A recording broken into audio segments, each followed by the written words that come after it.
welcome. You're watching QTV and you are watching The Week in Review, our weekly troll through some of the big stories from the week. And as ever, I have friend and colleague Momodu Mboj to go through the stories with me. As ever, Mr. Mboj, welcome to the program. I'm glad to be here today. Thank you. And it's a simple concept, this show, but just a word of warning. All stories are equal, but some stories are more equal than others. So we spend a bit longer on some stories than we do on others. 10 big stories from the week, and we go through them in some detail. So we've got a story about the ECOWAS mission, military mission here in the Gambia. Some interesting news on that one. And malaria in the Gambia is still here, but not as bad as you might think. And also there's been a new president of the ECOWAS Commission sworn in, and again, good news there. And the former president of the Gambia has been honored by ECOWAS. No, not that one, the other one. Let's get going, shall we? First story, ECOWAS mission to the Gambia, the military mission, has been extended. For how long? Listen and find out. Have a look. In a final communique issued at the end of the summit, leaders instructed the ECOWAS Commission to consider, within that extension period, a gradual downsizing of the mission and commence the training and reorientation of the Gambia Defense and Security Forces to enable them to play their constitutionally assigned roles in a democracy. The authority urges the Gambian government to diligently implement the security sector reform and instructs the Commission to ensure that the economic force composition reflects a balanced regional outlook comprising troops from the ECOWAS member states beyond the current countries participating in the mission. There you have it. News that will delight some and infuriate others. Mr. Mboj, the ECOWAS mission from January, the mandate is to be extended for another year. Since I've been in the Gambia, which is just a little over 3 years, I haven't met many people who've said, let them stay. It's been a case of let them go. What's been your take on it? And how, people that you know, how have they received their stay, and also the fact that now we've heard it's going to be extended for yet another year? Absolutely. People I talk to, of course, they welcome the fact that they came in the first place. But now that you do hear grumbles, people grumbling about one thing or another, saying that they should go. I'm worried about what effect it might have on the morale of our own guys in there. Sure. So you do get that. Well, for me, my argument is a simple one. I mean, it's in the judgment of our government and ECOWAS as well. Yes. They just didn't do whatever they were told. Yeah, quite. They evaluated. They had a report submitted to them. That's it. Sure. So I take it on good faith that it is on the best of knowledge they have, in their judgment. This is what we should do. We should extend it. Sure. But you shouldn't be surprised. We've been complaining for a long time, haven't we? Security sector reform. I mean, there are certain things that must be in place. We have to accept, really. Well, this is it. So this is it. The slow pace was going on. We don't even get the sense that there's anything going on. And I mean, they've got policies and validations and all the rest of it. We'll cover them. But when you look on the ground, tangibly, what would they show me institutionally that because of the reform, now this is how things are done, or because of, these are the facts and stuff like that. One doesn't get that sense. No, one doesn't. And I've lost count of the number of stories we covered. We haven't done any recently about SSR, security sector reform. And people are saying, when is it going to happen and what's it going to look like? And you really, until that happens, then you're not surprised. But there was a line there, kind of diplomatic line in this renewal, that it should reflect the composition of the force. What they essentially didn't want to say is that, look, some people said they don't want Senegalese troops here. Let's be blunt about it. But of course, they were never going to say that in report. And of course, we've heard a lot of that in recent times. You see, that quote, I've got it right here, quite interesting. They've also picked up on that one. To ensure that the economic force composition reflects a balanced regional outlook comprising troops from ECOWAS member states beyond the current countries participating in the mission. Quite interesting. I'm really trying to unpick Yeah, sure. It's interesting phrase.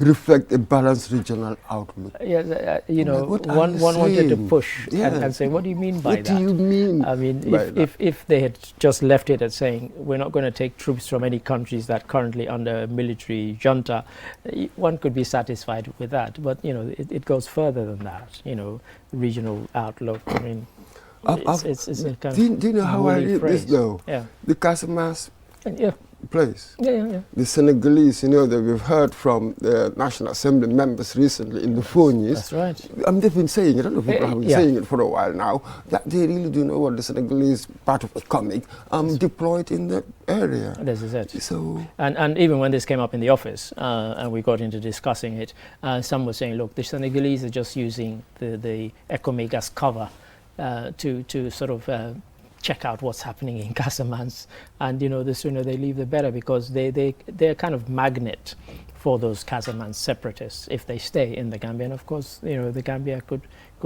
suffer any sort of consequences if there's a sort of conflagration of that particular conflict.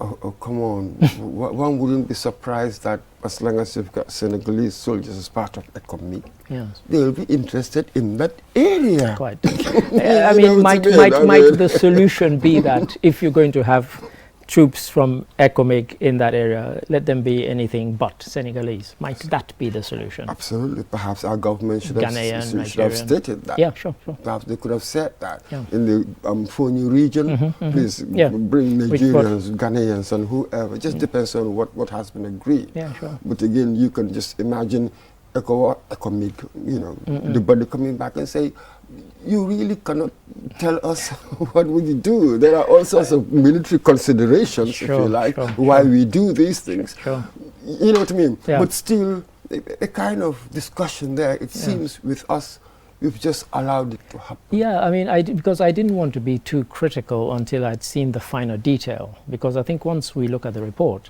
we will then see that, okay, maybe there's been some pushback from the our government, the Gambian government, saying, look, we appreciate that you're sending us troops, but there are certain sensibilities that need to be considered when we are deploying and when you are deploying, because they create another element of possible instability if the status quo obtains. That is diplomacy. Perhaps they couldn't have foreseen what would eventually happen, as they were. Sure. But still, once these events, these angry killing, once you've got this tension, as it were, come up, then you must respond to it diplomatically. Call your partners and tell them our political reality. It's not the same in Senegal. It is slightly different. So this is our political reality. This is what we want to do. Sure. Really? Well, we hope they'll do that. Thank you for that, Mr. Mbodj. And now on to our next story. Malaria prevalence in the Gambia is still quite serious, but until figures came out recently, we thought it was very, very serious. Well, perhaps it's not as serious as we first thought it was. Have a look. Around October, November, you have malaria cases all rising up, but that does not necessarily mean that the cases have gone beyond expectation. And malaria control, as we speak now, the prevalence of malaria is 0.1%. So we have reduced malaria very, very significantly. 0.1%. And yet, if one thinks, oh, that's a small number, yes, it's 0.1%, but yet when you consider that in official statistics, more people died from malaria than from COVID in the Gambia, then it suddenly becomes, actually, that's quite serious. And in fact, in the year across the continent, 63,000 died from malaria. So still a scourge. Only 2 countries have been approved, Morocco, Algeria, and you have to have been 3 years free. Cape Verde has had 2. And so they're not officially declared as malaria free yet. So what do we need to do to wipe out that 0.1 to get it down to 0? Oh, absolutely. Perhaps just continue in the trajectory. It is true when you look at all of these studies, as it were, going back 10 years at least, you will look at the graph, see that it's been coming down sort of gradually. And perhaps we can sort of just inject more, as because it were. It was interesting.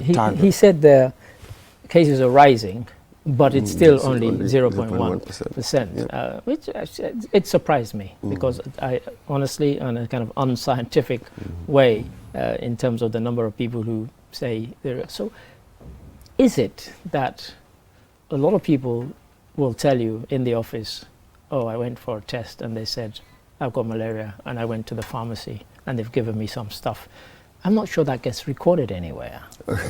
Might that be part of the problem? You're absolutely correct. I mean, everywhere you touch, we talk about the lack of data. So in many ways, in many areas, really, we're making policy, conceiving policy, but sort of in a half light. Well, you wonder what informs this policy. Anywhere else, you would need hard data to inform policy of this nature and to make a bold statement that it's 0.1. I mean, 0.1%. Where's the data come from? And 0.1%. It looks so innocent, doesn't it? Yeah. But we're talking about people. This is it. We're talking about, especially babies. 80% of them are under 5. That's who die from malaria. Sure. So it's not about the numbers. It is our job really to put faces to numbers. This is it. As it were. I'm glad you said that, because when I heard that, I thought this might make people complacent. But if you were able to do a campaign and show or blur the faces and say, look, these are all children under 5 who've died because we think we've conquered it, or we're not taking the preventive measures that are there. It's not rocket science. People, you go to people's houses and they say, yeah, I have a mosquito net, but I don't sleep under it. So okay, it's fine, you're grown, but what about your child who might be susceptible? And so I think, there needs to be that message that, look, we haven't conquered this, and unless we do these things, we will never conquer it. Absolutely. And what I find quite fascinating, really, we had this in our report. In 2021, WHO African region was home to 95% of malaria cases and 96% of malaria deaths. Yeah. Then I begin to wonder, what is it about the region? You know what I mean? In trying to understand myself, what's happening here, I broadened it up a bit. What is it about the region that we've got so much? You know what I mean? We share these common symptoms of this disease, as it were. So, this is it. What is it? I do not know. Our habits, the way we live. And for me, the concern is that this is such a serious thing. Of course, I kept saying every time we did a program during the height of the COVID thing, I kept saying to people, no matter in the rest of the world, but in Africa, no matter how many people are killed by COVID, malaria will kill more.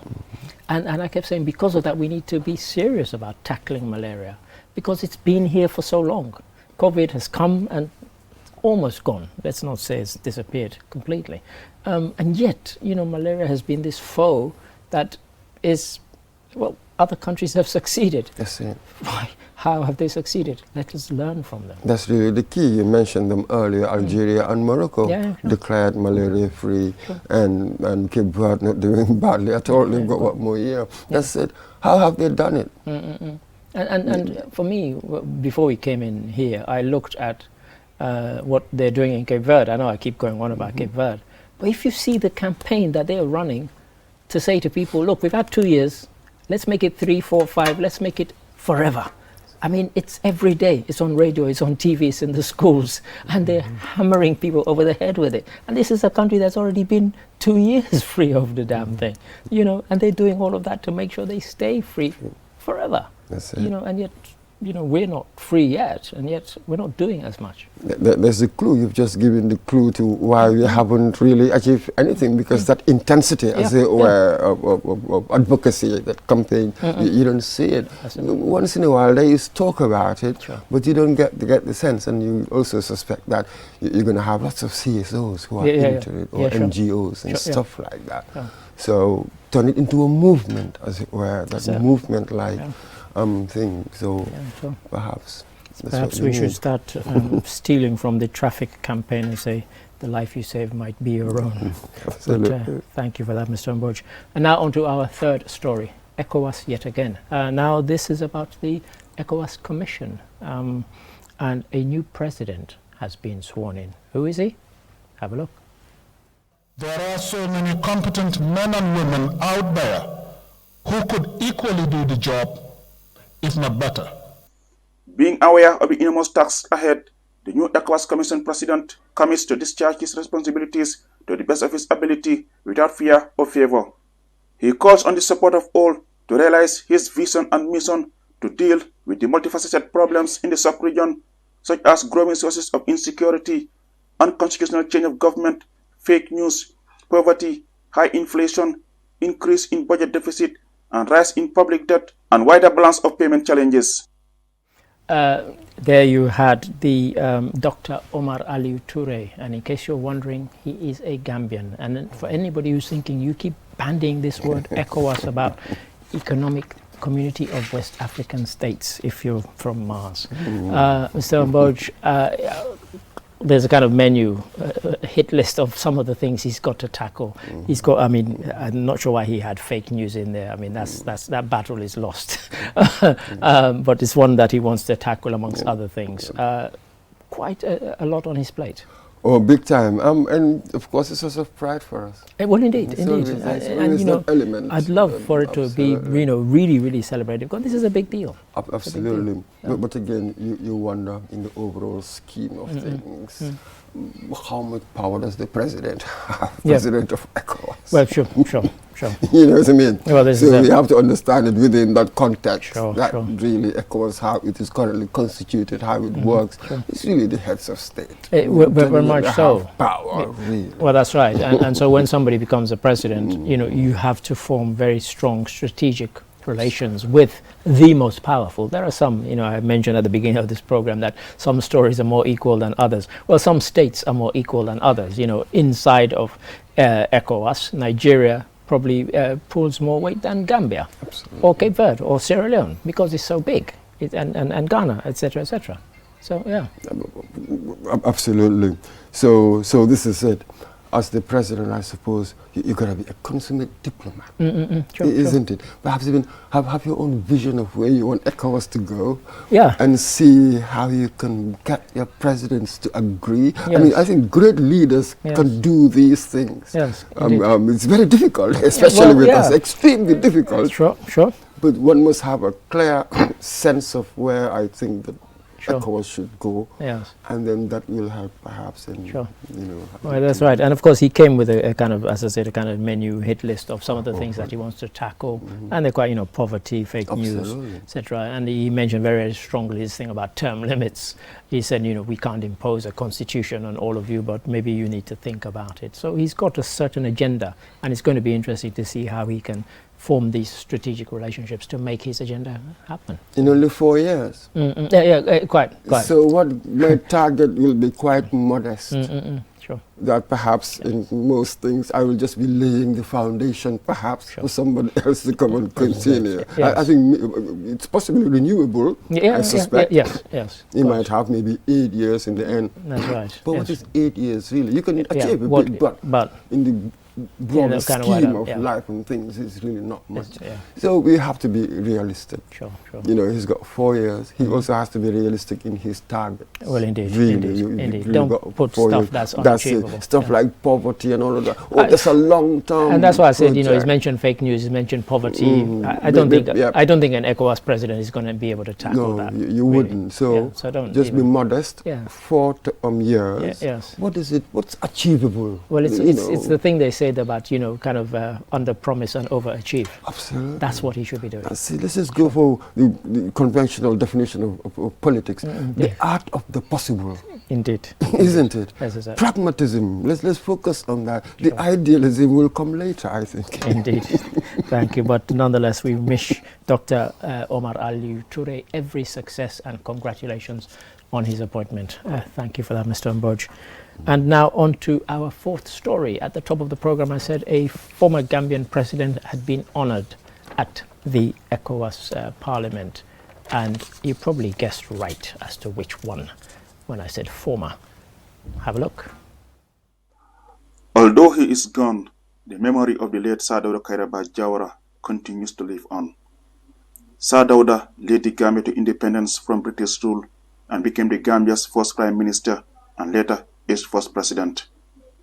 Highly respected as the father of the nation, Sir Dawda Kairaba Jawara is being honored and remembered through the ECOWAS Excellence Award for demonstrating excellence and integrity in his profession and promoting human rights.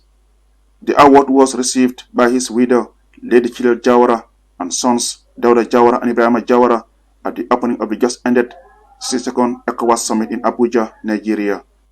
And of course, you guessed right, of the two former presidents, we've only had three, which one was likely to be honored by ECOWAS. And Mr. Mboch, no surprise that even, after these few years after his death, people are still honoring his memory. And it was good that, members of his family were there to receive this honor.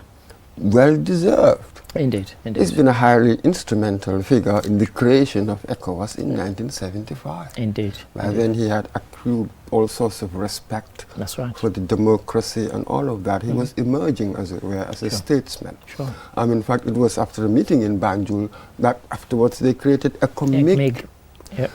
So, well deserved. It's been central to the whole of ECOWAS politics, the regional politics. He's been around in the heart of it. Indeed, and as you say, and I think for many people what they'll find remarkable is that he was able to achieve that sort of status a mere 10 years after the Gambia became an independent nation, and yet, there are people who've been presidents of, Nigeria, Ghana, Sierra Leone, who don't have the same amount of respect. And I think Gambians don't really appreciate how much he's valued and appreciated outside of this country. Absolutely, but that is the key. I think when he took over, he had reasonably a sense of vision, some vision of what he wanted to do. Sure. I think he really took a lot from Kwame Nkrumah. Yep. In many ways. That idealism, he caught the bug, I think. Yeah, right. When he was at Achimota, he actually once saw Nkrumah give a speech and that sort of thing.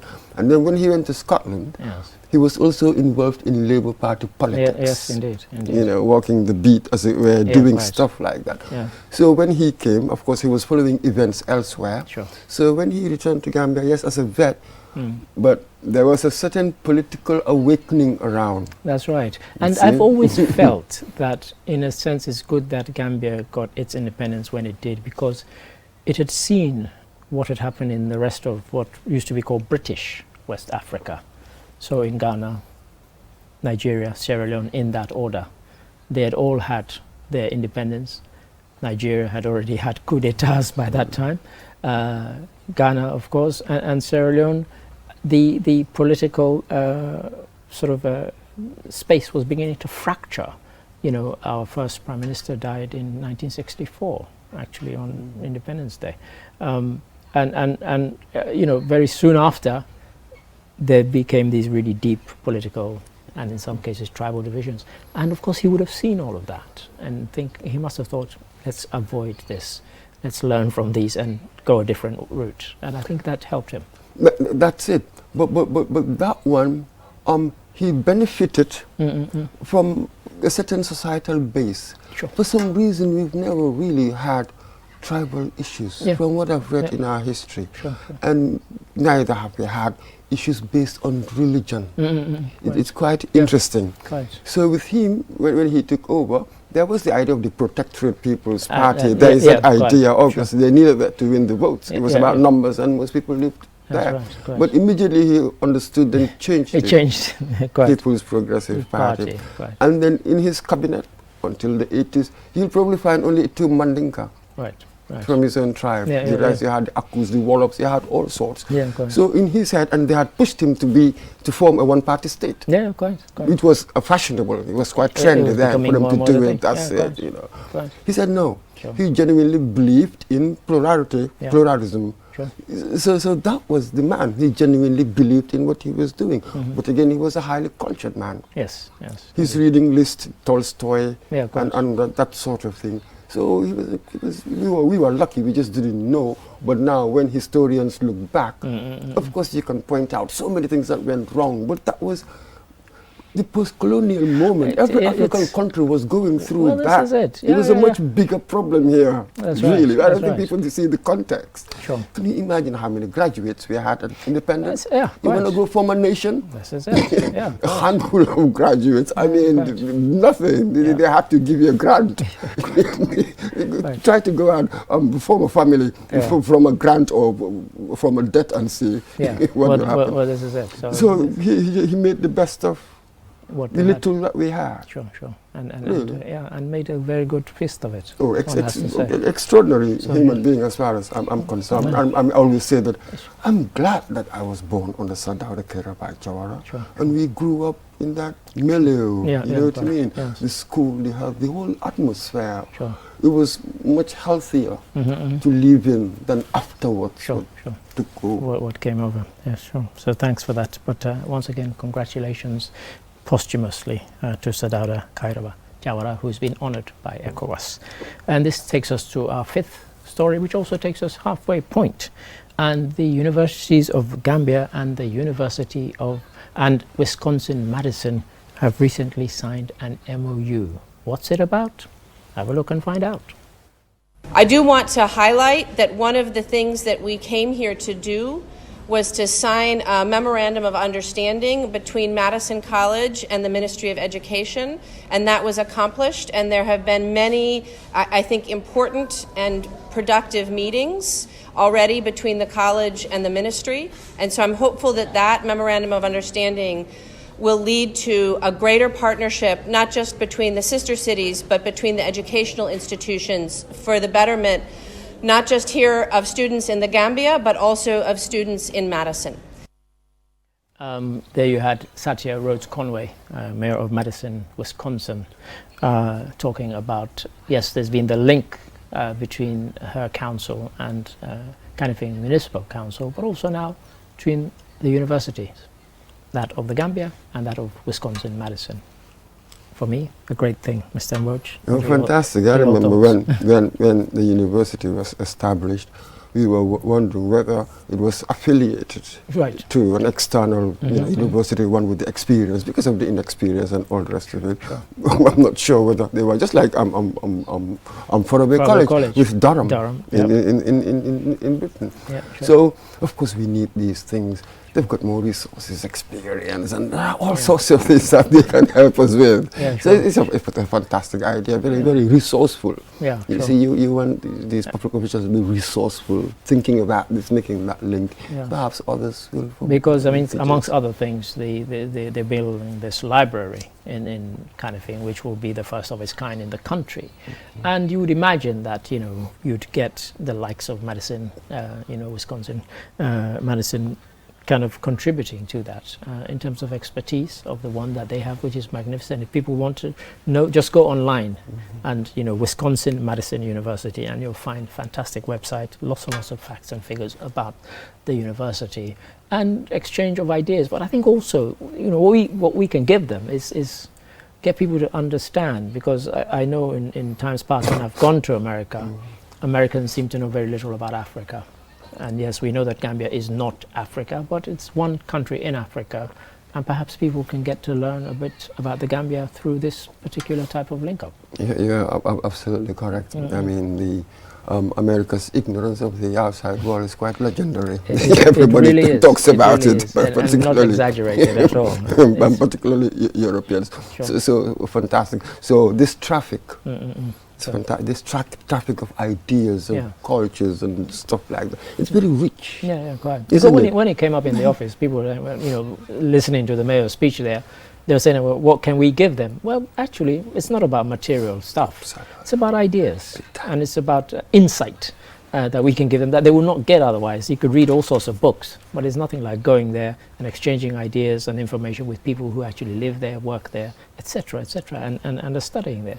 Then you'll get that sort of insight that you're not going to get anywhere else. Absolutely, it's very, very important. You know what I mean?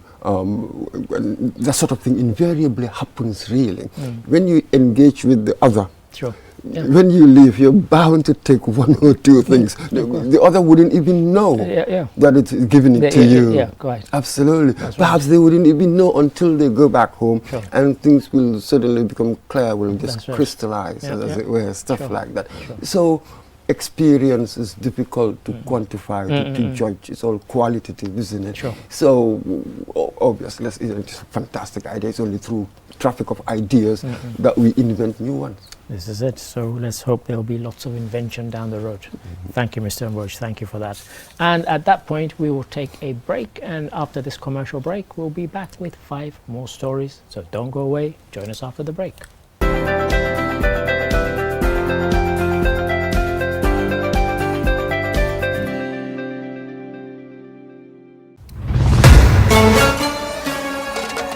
World Cup is here. Enjoy the beautiful game of football with our Samsung Smart TV. Enjoy a massive discount on any Samsung TV purchased. We have sizes ranging from 32 to 85 inches, packed with an ever-evolving variety of content and features. The Samsung Smart TV also provides your favorite video on-demand services such as Netflix, Amazon, YouTube, music streaming services, and even various games and sports content to enjoy as you please.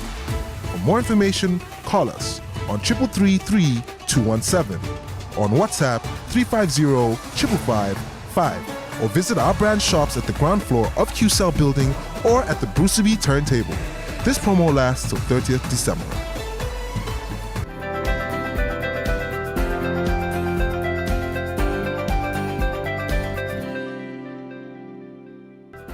Welcome back.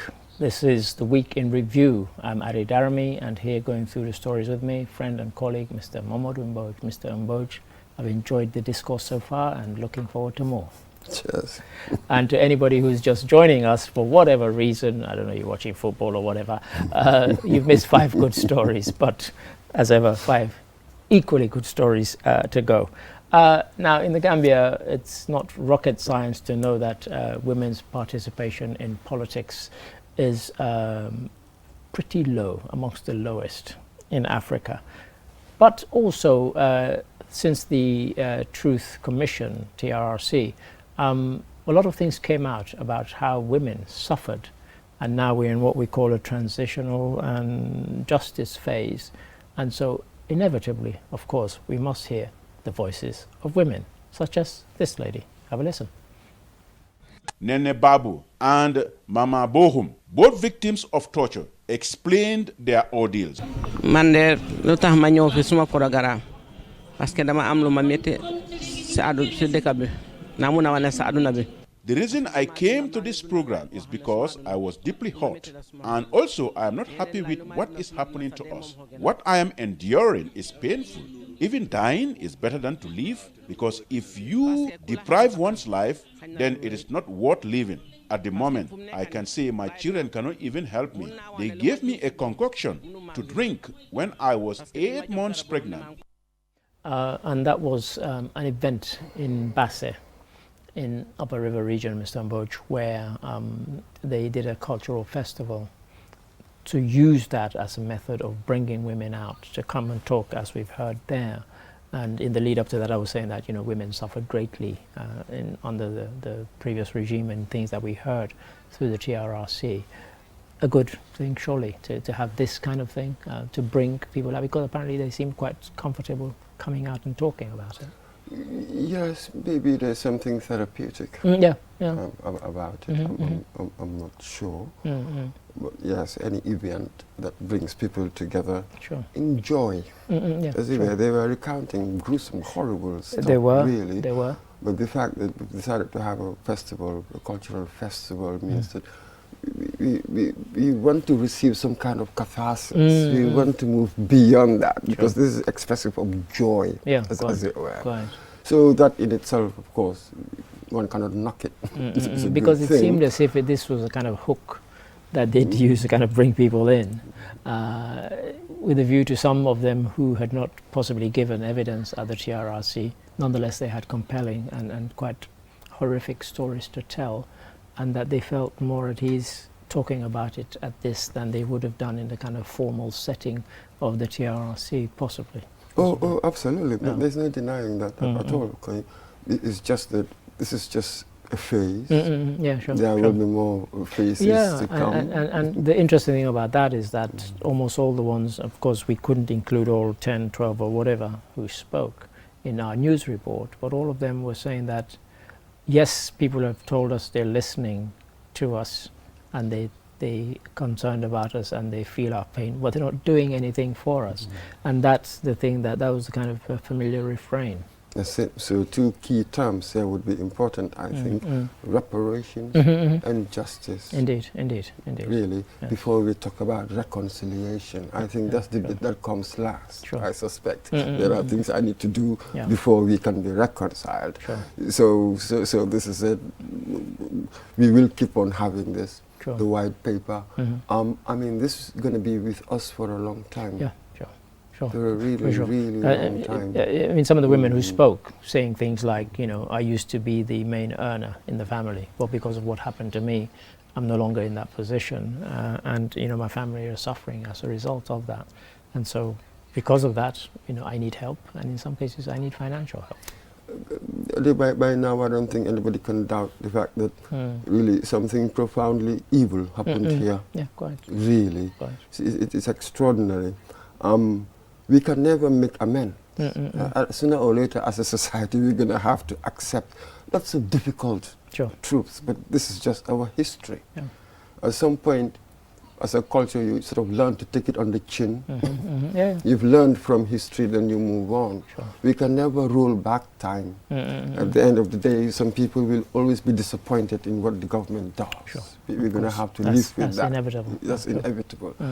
So I approach these things within that frame that at some point we'll have to swallow quite a bit. So we hope this transitional justice train rolls on and achieves even half of what it should, because there's a lot that needs to be dealt with and attended to. Absolutely, but you know how governments work. In many ways, because of the electoral cycle, you've got this political short-termism. It just depends on tomorrow, what do I think is in my interest to do. So it's always subject, as it were, to the vagaries of politics and stuff like that. So this is the problem with the sort of politics we have. It really cannot be too long term. You've only got 5 years. You could be booted out next term. So anybody who gives me any scheme beyond 5 years, I say, no, sir, you have no right really to give me any scheme that will go beyond 5 years. Because you don't know if you're going to be there. That's it. So this is the key. What is achievable? It's really a very simple question to my mind. Given 5 years, what is achievable? These are the things that build up. They add up. That's how other societies did. This is it. Thank you for that. And for those politicians who promise the earth, when you disappoint people, they really can turn on you. So be careful what you say. Thank you. And now on to our seventh story, Human Rights Day. Traditionally, annually these days, celebrated on the 10th of December. In the Gambia, we have more reason than most to not just celebrate it as just another day. Here's a snippet that will tell you why.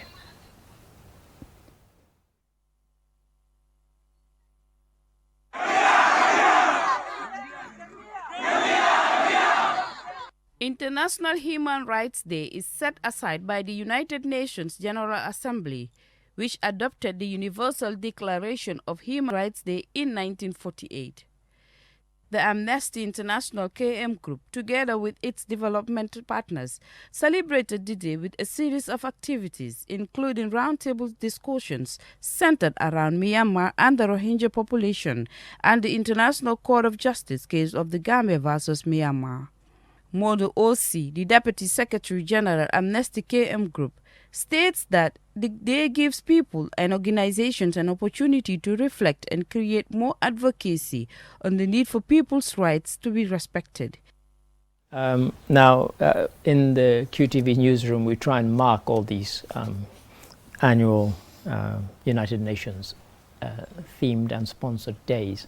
But for the Gambia, particularly, as we saw with that Amnesty International, because of our recent history, things like the TRRC, and externally, the case against Myanmar, suddenly this day means more than just another. I even debated when the reporter came with her story and it said celebrated, and I kind of was sitting between celebrated and commemorated. But you know, it shows that these days there are significant events that one needs to kind of, as the chap there said, to think about and ponder and consider beyond just saying, oh, a tick box.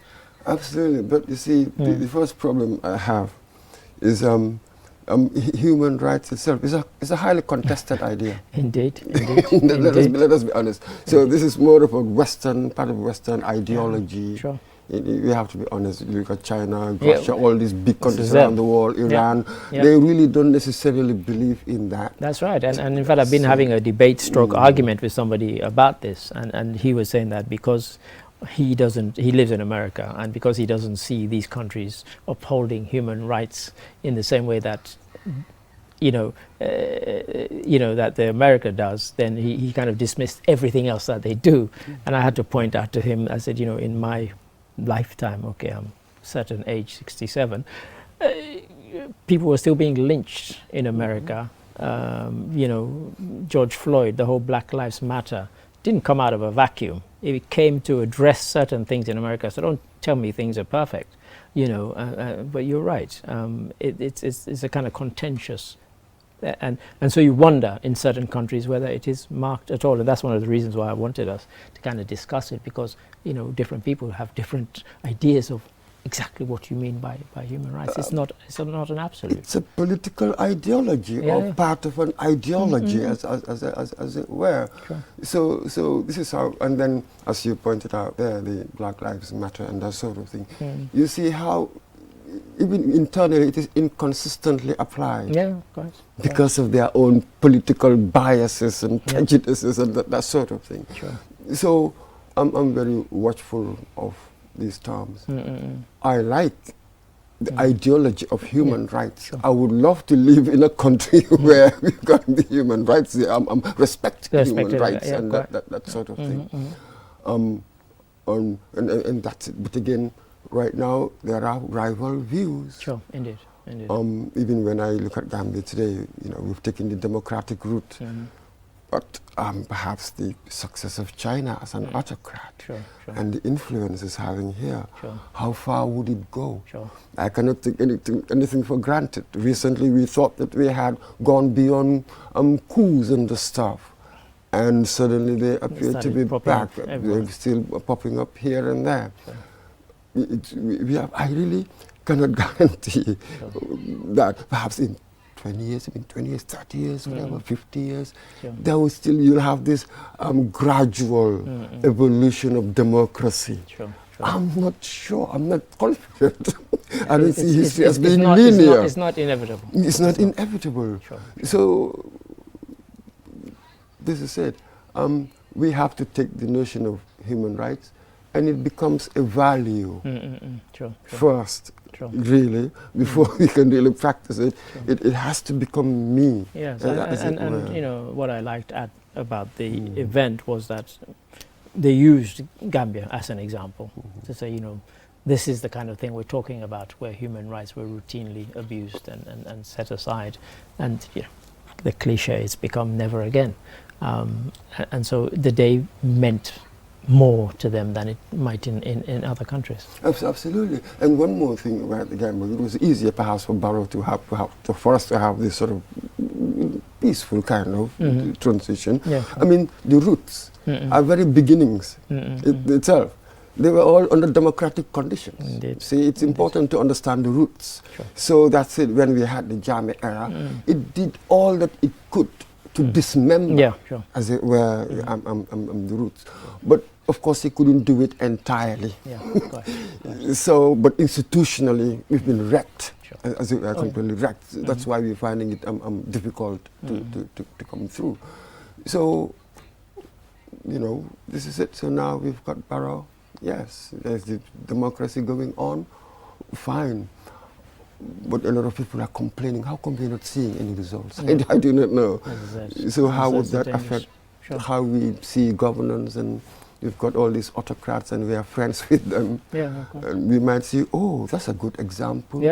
We stop looking to the west, we start looking east, even for political models. Sure, there you are. That's a sobering thought. Thank you for that. Human Rights Day, 10th of December, every year. Thank you, Mr. Mboj. Now to story number 8. Many people watching this probably eat a lot of chicken, and you probably eat a lot of chicken from outside of the Gambia. Some people are trying to do something about it. Have a look. Poultry farming is becoming one of the biggest business opportunities for young people, as more people venture into the trade to rear chicken for meat and eggs. In our homes, restaurants and hotels and other fast food outlets, fried chicken, spicy chicken wings and others are always popular picks on the menu. Despite this, most of the poultry products consumed are imported. Musa Dabo, CEO of Maru Farms, says he wants every family to rear 30 chickens. He therefore urged the government to adopt the initiative and roll it out nationwide.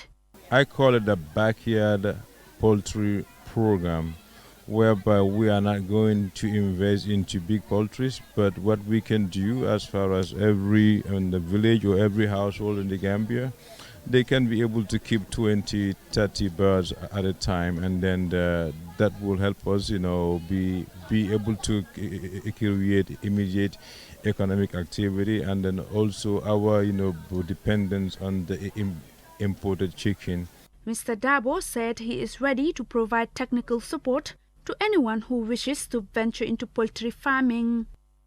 Now, as I said, since I came to the Gambia, I've heard people talk about this. I've even been in a house where I live, where various poultry farmers have come together and they've had meetings about how do we ramp up production.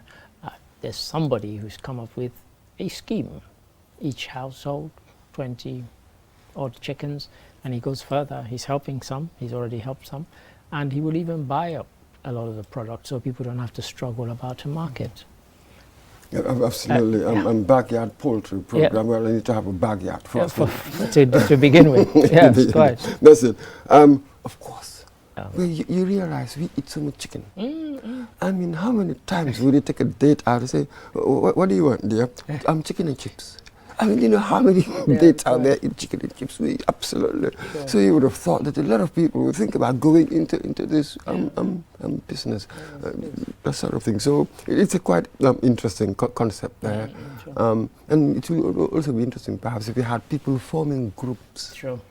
To do these things rather than individually, each individual. And I guess also like when you think of something like this, you think about regulation, you think about quality control. Will those things be there to make sure that somebody's not selling you a diseased chicken or a whole flock of diseased chickens because they've spent money rearing them and they don't care about the fact that there's a problem, and you don't know until you eat it and suffer the consequences. Absolutely. So there's a whole architecture, of legislation, regulation, and all the rest of it. But this is why government is there, isn't it? Sure. To enable people to do. If they can really focus on that, creating the legislative framework for people to thrive, to be able to do things. So yes, if you want to see the desired outcomes, well, you've got to have the desired inputs and the required inputs in there. Indeed. So yes, stand by in another 3, 4, 5 years. Might all be having chickens in our backyard. Thank you for that, Mr. Mboj. And now on to our penultimate story, ActionAid. They had a passing out weekend for children they sponsor in Upper Numi. Have a look. ActionAid International The Gambia, with funding from partners, provides sponsorship packages for children from early childhood development till they reach 18 years of age. The child sponsorship program was set up in the 1970s. The sponsorship package is designed in such a way that the benefits go beyond the child and his or her family. A sponsored child in a school means the entire students attending that school will have access to free stationery. At community level, the sponsorship package provides clean water, healthcare, agricultural programs, income generation schemes, and education centers in areas where schools were not available. Sekou Dabo, Action Aid's LRP manager, elaborates. Most of them today, as you can see, we are graduating them because the policy says if you are 18 years, you have to graduate from our system. So this is first of its kind. We believe these are people who are doing very well for Action Aid. If you're 18, once you reach 18, you graduate from our system. When our colleague Jennifer Sonko was going to do this, and she kind of told me this sort of details before, I said, how does this work? You know, when she was saying to me, oh, not just the sponsored child benefits. And then she explained that yes, you sponsor a child, but then obviously, so that others don't feel left out, others benefit. Absolutely. And I really love the idea. I couldn't believe it, and the other perks as well. Clean water to provide in the community, healthcare, agricultural programs, income generation, and education centers, and all the rest of it. Sure. What an extraordinary idea! I thought it was marvelous. Absolutely, bringing in the whole community to feel that. Because if you don't do that, there is a likelihood. Imagine you're sponsoring a child in a classroom of 20 or 30.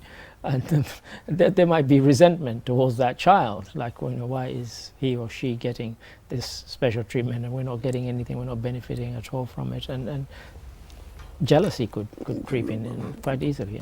Absolutely, that's fantastic, and also the person sponsored would sort of perhaps begin to see that sort of you share in your success. Essentially, that's what it seems like. That's what they're teaching you. Sort of the sharing in the success, which I think is an extraordinary. And one of the people who spoke there, who kind of now manages part of the program, was he himself. He a sponsored child, and he actually gave that testimony and said, "Look, this is where." One can end up by being sponsored. Absolutely, so it's a fantastic idea. I mean, perhaps if you look at the bigger scheme, perhaps it's a drop in the ocean, but yet one must show appreciation, because really many drops will constitute the mighty ocean. Well, stuff like that. That's right. So absolutely, if you get other bodies as well doing something similar. Sure. It sort of helps. It could make an impact. It could make an impact. Sure, thank you for that. And this takes us to our final story. Football scouts and agents were recently in the Gambia to look at Gambian football talent. Have a look. Yeah, I was in Ghana, in Senegal, but I love Gambia because players here, they born fast. They are like rabbit. Very, very fast, and so in our football now, more than 50% is if you are fast or not, and you cannot learn this. You can learn technique, tactic, but you cannot learn to be fast. And there we heard an Italian gentleman who actually he's an agent for 4 Gambian professional footballers. And I hope people weren't offended by his rabbits analogy. They're fast, they're like rabbits, and I hope that's all he meant about the rabbits bit. But as somebody who watches and enjoys football, and I'm not saying this because I'm on Gambian TV, when I've been going around to things like Nawetan and so on, since I've been coming to the Gambia, I've actually been quite surprised at the depth of talent that there is, and it's always pained me that they don't have proper outlets, either decent pitches or infrastructure, and a lot of that talent has gone to waste. I've been coming here since the 1990s, and a lot of them never became professional footballers, and so now you have agents coming here, and there is a chance that these chaps could go abroad. When I heard him say that we were like rabbits, I thought, I'm going to suggest to the GFF to change from the scorpions to the rabbits. Absolutely, because scorpions crawl rather slowly, and rabbits a lot more speedily. So I was quite surprised there, saying that the quality that stood out, the distinctive quality was our speed. That's quite interesting. Which surprised me, I have to say. I couldn't believe it. Sure. But absolutely. For a long time in Britain with these agents. And we've seen some horror stories on BBC about agents in Africa, particularly because they're kind of unregulated, and they come here, and people, you say to somebody, your son's going to be earning $1,000 a month, and they think it's big money. not knowing that the agent is earning 9,000 a month from the deal that your son signed. And so, you know, a lot of that has been, that exploitation is what one has to be careful about, even as we welcome these agents and scouts coming to our country. Everybody, it seems to me, that is just so focused on the possibilities. Sure. You know what I mean? Going and playing abroad and all of that. Sure. So we are not really thinking about these people, their longer term welfare. Sure. So regulation must be there. Sure. You have to put in regulation to control these things. Look out for the interests of these people. Sure. Because these agents, you are a commodity. Sure. It's a price. That's right. They said their interest will trump yours anytime. Anytime. What happens when you get injured, broken dreams? I mean, there's really so much that should go around these kids. They're vulnerable. There should be a whole structure of support so that these agents wouldn't take advantage of them. I think it's a brilliant point to end on, and some sobering words there from my colleague, Mr. Mbooj. And to our viewers, first of all, to you, Mr. Mbooj, thank you for your interjections. And to the viewers, thank you for watching, and keep on watching. Until the next time, goodbye.